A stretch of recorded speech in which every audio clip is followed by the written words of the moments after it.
extinguish the light of Allah with their mouths, and Allah only permits to perfect His light even though the disbelievers hate this. Dear brothers and sisters, this is a message regarding the recent hate march in the UK on September the 13th, United Kingdom and the rise of Nazism.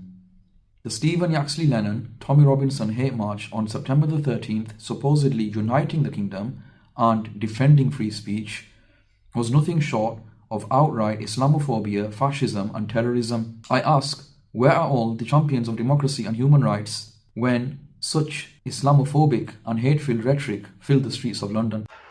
It's either now or never, because if these rapist Muslims take over, they will not only rape your women, they will behead your sons, just like they did on October 7th in Israel. So we either fight now or we die. And we're fighters. We are warriors of Jesus Christ. Be clear that Islam is our real enemy. We have to get rid of Islam. Islam doesn't belong to Europe. Islam doesn't belong to the UK. We've got to clean our countries up. We've got to get everything out that does not know or receive Jesus Christ. Ban! Very recently, the UK authorities, on the other hand, have been very active in incriminating and criminalizing and clamping down on pensioners and other people for simply standing against the Zionist genocide of the Palestinian people. Yes, the internationally recognized genocide for which the UK government is complicit and has denied all along. Yet somehow, thousands in this latest hate march have escaped any reproach whatsoever. Where are all the vote-seeking MPs and politicians when it is time to protect Muslims and other minorities given the alarmingly dangerous normalization of xenophobia and violence? We were witness to speakers actively calling for the banning of Islam and the expulsion of Muslims, and also calling for outright killing. Violence is going to come to you. You will have no choice. You're in a fundamental situation here where whether you choose violence or not, violence is coming to you. You either fight back or you die. You either fight back or you die. And that's the truth.